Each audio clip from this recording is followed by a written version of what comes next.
So since you brought up Christ's statement in the Olivet Discourse, which is found in Matthew 24, Luke 21, and Mark 13, let me say something about that really quickly. Yeah. In that context, the apostles have come to Christ and they ask him about the buildings of Jerusalem. He has just left the temple. Matthew 23 speaks of Jesus just leaving the temple.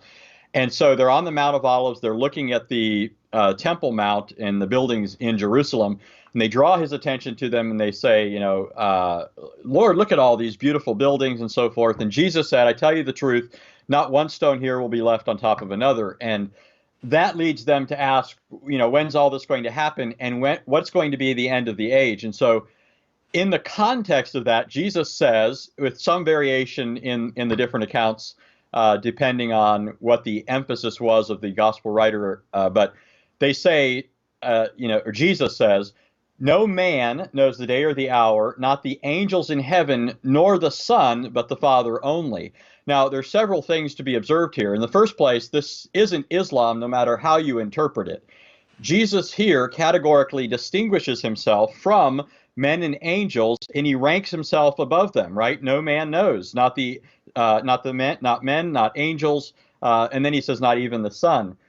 But how do we account for him saying he doesn't know the day or the hour if, in fact, he is the Son? And here we have to remember what it means to call him the Son of God. It's not being used in a biological sense. The Bible repudiates that as clearly as the Quran does. Muhammad errantly thinks that Jews and Christians believe that Jesus is a product of biological procreation or sexual relations. But the Bible certainly doesn't teach that. Christians don't believe that. Christ was conceived in his mother's womb by the power of the Holy Spirit, according to predictive prophecy, as well as according to its fulfillment in Matthew 1, in Luke 1, and so forth. So when the New Testament speaks of Jesus as Son of God, it clearly means it in a divine sense. In John 5:17 and 18, for example, Jesus calls God his Father, and claims to be doing what the Father does, namely works of providence, sustaining the world, working miracles, and so forth. And this leads the Jews to want to kill him because in calling God his own Father, it says, he was making himself equal with God. And so the claim of sonship on the part of Jesus was a claim of equality. So how can Jesus, who identifies himself as the Son and identifies God as Father, which is abominated in Islam, say that he doesn't know the day or the hour? Well, here, what's important to remember is that Jesus originally spoke Hebrew and Aramaic. Aramaic would have been the common language of discourse among Jews. Hebrew would have been the scholarly language, what they would have used in synagogue and so forth. Jesus obviously knew Hebrew. He stood up and read the scroll of Isaiah in the Gospel of Luke, for example, and only somebody who could read in Hebrew could do that. So,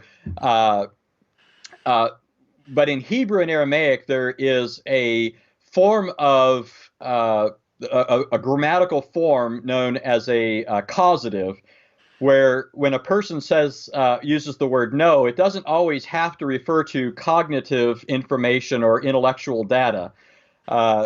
So, for example, this isn't an example of a causative, but it's an example of the word know being used differently than simply intellectual knowledge. In Genesis 4, it says, Adam knew his wife Eve, and she conceived and bore a son. Clearly, that doesn't mean that Adam came to have intellectual knowledge of Eve, and as a result of that, she became pregnant. It's saying that he had an intimate relationship with her, and that produced a child. Likewise, in the book of Amos, God says of Israel, you only have I known among all the families of the earth. There it means that God loved them. He loved Israel as his special people. So the word know can be used in various ways, and I just gave one other example of that. But when the causative form of that is used, what it means is to make known. Now, just to make this easy, I don't want to take the whole time on this. I want to get to Allah. Yeah. But you have an example of what I'm thinking of here in 1 Corinthians chapter 2. Now, Paul's writing in Greek, but Paul is a Hebrew speaker, and he's obviously thinking in Hebraic ways. But in 1 Corinthians 2, Paul is addressing problems in the Corinthian church, and he says in 1 Corinthians 2:2, I determined to know nothing among you except Christ and him crucified. Now, what was Paul saying there? I don't know anything except that Jesus was crucified? No, Paul's not saying he's ignorant of who he is, of who the Corinthians are, or of a million other things. What Paul is saying is, I determined only to make known this great reality and the implications of it, precisely because this is something that you guys are failing to properly understand and apply to your situation. And so Paul wasn't saying he didn't know anything else. He was saying he wasn't going to make known anything else. Now, bringing that to Jesus' statement in Matthew 24, when Jesus said, no man knows the day or the hour, not the angels nor the Son, but the Father only, what he's saying is no one has the prerogative to make that day known.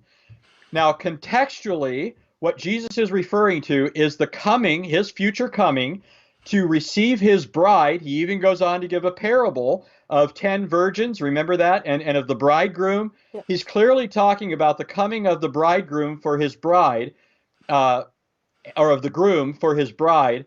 And in that context, he says, nobody has the right to make that day known. In Jewish culture, when it came time for a son to go and get his bride, the right belonged to the father to declare that day to the people.